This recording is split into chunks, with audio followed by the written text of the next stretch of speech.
This $600,000 home is condemned. The owner hired good contractors, supervised everything, but one mistake was made underground. 3 years later he can't sell it, can't fix it. He just watches it die. This happens every single week. Stay right here. Welcome, once again to this channel. We talk construction the way nobody else will. No textbook, no theory. Real deal. Today we're going underground. How to build a strong foundation. The soil secrets contractors won't raise, the shortcuts that destroy your home in year 2 or year 5, and the non-negotiables separating a house that lasts a century from one that buries you financially. By the end, you'll know what to demand, what to inspect, and what to never let slide. Let's go. Segment 1. The ground beneath you is lying. Before one bag of cement is bought, you must know what you're building on. Most people, even well-prepared people, get this catastrophically wrong. 5 soil types change everything: sandy, clay, loamy, rocky, and fill soil, land backfilled with rubble or waste. Clay is a silent killer. It expands when wet, shrinks when dry. Without a foundation engineered for that movement, walls crack, not from impact, not from age, but from the ground breathing beneath you. 3-year-old homes with doors that won't close, floors no longer level, all from ignored clay behavior. Fill soil is worse. Developers build on old swamps and dump sites. That ground hasn't settled. No concrete saves a foundation sitting on garbage. Get a geotechnical soil investigation first. In the US, it costs $500 to $3,000. Cheap compared to an $80,000 repair or full demolition.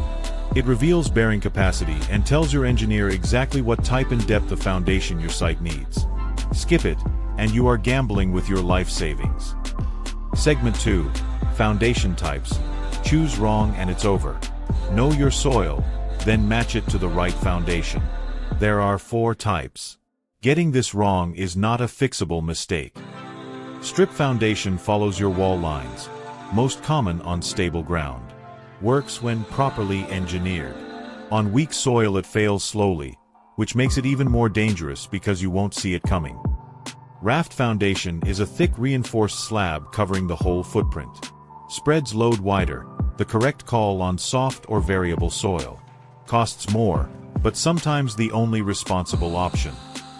Pile foundation goes deep, 20, 30, even 60 feet, to reach stable ground far below. In cities like New Orleans on soft deltaic soil, piles are why certain buildings stand 50 years while others fail. The mistake I see constantly: a contractor recommends a strip because it's cheaper, the owner agrees, but the site needs a raft or piles. 2 years later differential settlement begins. Sections of the building sink at different rates, tearing the structure apart from inside. Repair cost, easily 6 figures. Foundation type must be specified by a licensed structural engineer. Not your contractor. A licensed engineer. Segment 3. Excavation, the phase nobody watches. Excavation is where the most dangerous shortcuts happen. Underground, dirty, and nobody wants to watch every shovel. The trench must reach the exact depth your engineer specified. Firm, undisturbed native soil. What some contractors do: dig until it looks right, stop early, backfill loosely to reach level. You on the surface have no idea. A structural engineer described a home in Texas, excavated 2 feet deep on soil requiring 4. Looked perfect at handover. 18 months later one corner dropped 1.5 inches. Repair cost, over $80,000. Be on site. Measure the trench yourself. If water seeps in, stop. Your engineer must assess before any pour. Pouring concrete into standing water without proper dewatering is structural failure waiting to happen. Segment 4. Concrete and rebar, where the fraud happens. This is where money is quietly stolen, buried in concrete, invisible until something fails. Foundation concrete needs minimum compressive strength. For most U.S. residential builds, that's 3,000 psi. Some designs need 3,500 or 4,000. Dishonest contractors water down the mix. Looks identical poured. Cures at 60 or 70% of required strength. Your entire structure sits on a weakened lie. Rebar is the other target. Drawings specify bar sizes, typically number 4 or number 5, with exact spacing and cover depth. Some contractors use smaller bars, space them wider, or leave bars too close to the surface. In humid or coastal climates, those bars corrode, expand, and crack the concrete from inside. That's called spalling, weakening the structure years ahead of schedule. Get your structural drawings.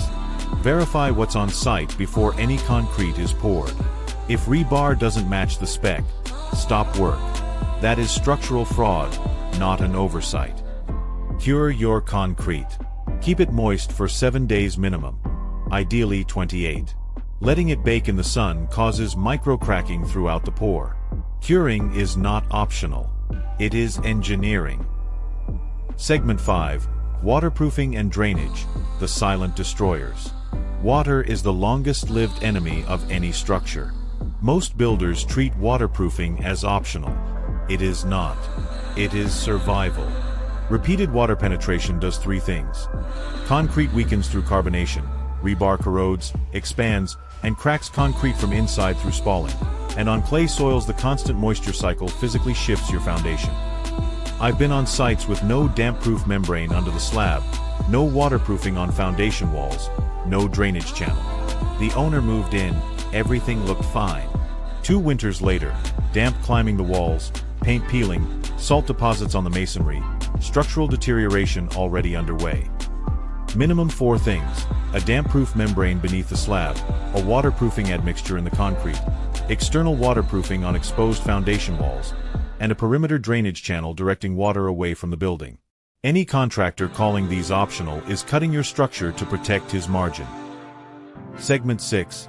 The biggest risk you weren't watching. The truth nobody says: the biggest foundation risk isn't bad soil, weak concrete, or a dishonest contractor. It's the owner who pays the money, visits twice, and assumes it's all under control. Corners get cut precisely because nobody is watching. Your contractor runs multiple jobs. His crew is incentivized to finish fast. Nobody on that site has your financial interest at heart, only you do.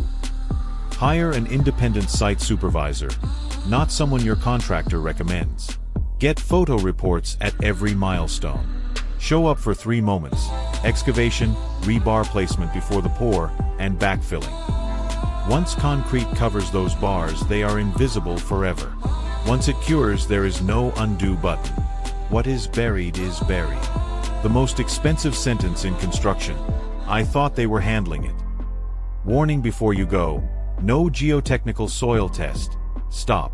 No licensed structural engineer on the project. Stop. No structural drawings from your contractor. Stop. These are not formalities. They are the things standing between you and the worst financial disaster of your life. A condemned building costs money, years, peace of mind, and in the worst cases, lives. Share this with anyone building right now. Comment below.